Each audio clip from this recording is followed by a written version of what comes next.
এখন আমরা দেখব কিভাবে আমাদের আইএমএস ইআরপির সাথে মাইক্রোটিক কানেক্ট করব, অর্থাৎ আমাদের আইএমএস ইআরপিতে মাইক্রোটিক অ্যাড করব।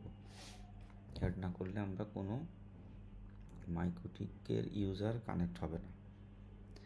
ফার্স্ট অফ অল আমাদের বিলিংয়ে লগ ইন করতে হবে এবং বাম পাশে নেভিগেশন মেনু থেকে রেডিয়াস মেনুতে ক্লিক করতে হবে।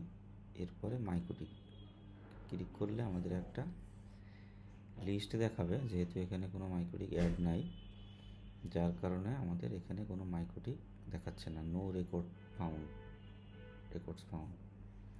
সো প্রথমে আমাদের একটা মাইক্রোটিক অ্যাড করতে হবে। মাইক্রোটিকের আমরা একটা নাম দিলাম টিএসটিএম মাইক্রোটিক। মাইক্রোটিকের আইপি 192.172.222। সিক্রেট হচ্ছে আমাদের যে কোনো একটা পাসওয়ার্ড দিব, যেটা মাইক্রোটিকের সাথে বিলিংয়ের হ্যান্ডশেকিংয়ের জন্য ইউজ হবে। ডেসক্রিপশন আমরা নেম এবং ডেসক্রিপশন সেম নামে দিলাম, অন্যটা ডিফারেন্টও দেওয়া যায়, কোনো সমস্যা নেই। স্ট্যাটাস অ্যাক্টিভ, তা না হলে মাইক্রোটিকের কোনো ডাটাই বিলিং পড়বে না।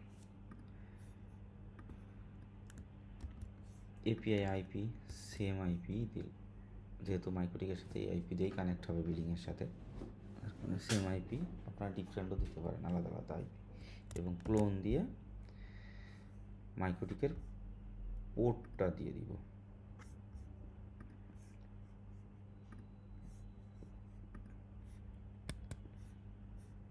মাইক্রোটিকের এপিআই পোর্ট আমরা কোথায় পাবো? আইপি থেকে সার্ভিস থেকে এইটা আছে মাইক্রোটিকের পোর্ট 8728। এটা অনেক সময় ডিজেবল থাকে, এটাকে আমরা এনাবল করে দিব। 8728 হচ্ছে মাইক্রোটিকের পোর্ট, 8728 হচ্ছে মাইক্রোটিকের পোর্ট।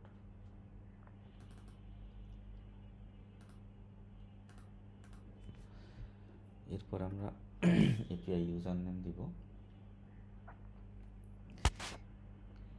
বোঝার জন্য এপিআই ইউজার সংক্ষেপে দিলাম, এপিআই পাসওয়ার্ড সংক্ষেপে দিলাম। এবং এপিআই থ্রুতে যদি আমরা কোনো মাইক্রোটিককে মনিটরিং করতে চাই, তাহলে আমরা এপিআই ইএস দিব।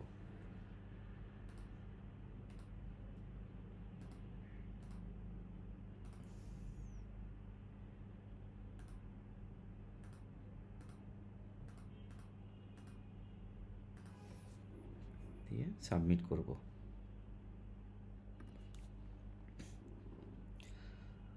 করার পরে আমাদের এপিআইয়ের সাথে কানেক্ট করতে পারবে না, কারণ আমরা বিলিংয়ে যে ইনফরমেশনটা দিচ্ছি, ইউজার নেম পাসওয়ার্ড দিছি, এইটা আমরা মাইক্রোটিকে তৈরি করি নাই। এখন আমরা মাইক্রোটিকে ইউজার নেম পাসওয়ার্ডগুলো তৈরি করব। সেই ক্ষেত্রে প্রথমে আমরা যেটা করব, আমরা আগে রেডিয়াসটা অ্যাড করে নিই। রেডিয়াসে ক্লিক করব, বাম পাশের মেনু থেকে প্লাসে ক্লিক করে একটা অ্যাড করব, একটা উইজার্ড নিব, সার্ভিস দিব পিপিপি। অ্যাড্রেস হচ্ছে বিলিংয়ের আইপিটা, যেহেতু আমাদের বিলিংয়ের আইপি এইটা। সিক্রেট হচ্ছে যেটা আমরা সিক্রেট হিসেবে ক্রিয়েট করেছি, test12।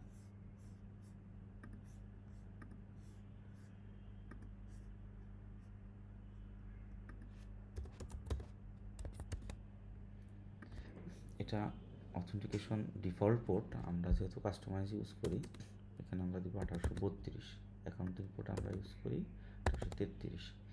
এবং যদি 7 ভার্সন হয়, তাহলে আমরা রিকোয়ার্ড মেসেজ অথেন্টিকেশন নো করব, করে অ্যাপ্লাই করব। করলে আমাদের রেডিয়াস দ্বারা মাইক্রোটিকটা অ্যাড হয়ে যাবে।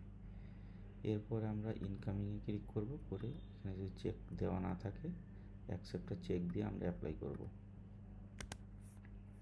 এরপরে আমরা ইউজারগুলো যখন কানেক্ট হতে আসবে, তখন যাতে এটা রেডিয়াসের কাছে পাঠায় তার জন্য সিক্রেটে কাজ করব। সিক্রেটে ওপেন করব, পিপিপি অথেন্টিকেশন অ্যান্ড অ্যাকাউন্টে ক্লিক করে ইউজ রেডিয়াস অ্যাকাউন্টিং চেক করে আমরা অ্যাপ্লাই দিব, এবং নিচে যে আপডেট টাইমটা আছে এটাকে আমরা 3 সেকেন্ড অথবা 5 সেকেন্ড করে দিব।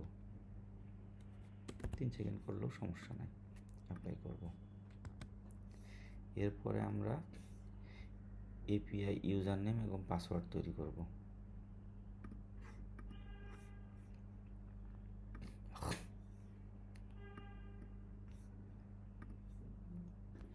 আমরা দিছিলাম এপিআই ইউজার বোঝার জন্য অবশ্যই গ্রুপ রিড থাকতে হবে, তা না হলে অনেক অপশন কাজ করবে না। API pass, API pass apply. So right মোডে একটা ইউজার তৈরি হয়ে গেছে। এখন আমরা বিলিংয়ে ফিরে যাব এবং দেখব যে আমাদের কী অবস্থা। এখানে দুইটা স্ট্যাটাস দেখাচ্ছে, সেটা হচ্ছে ডিসকানেকশন অর সিং ফেল্ড, আর রিফ্রেশ রেডিয়াস রিফ্রেশ হচ্ছে পেন্ডিং আছে। রেডিয়াস রিফ্রেশটা 1 মিনিটের ভিতরে এটাকে পেন্ডিং থেকে সিং হয়ে যাবে, এটা অটোমেটিকলি।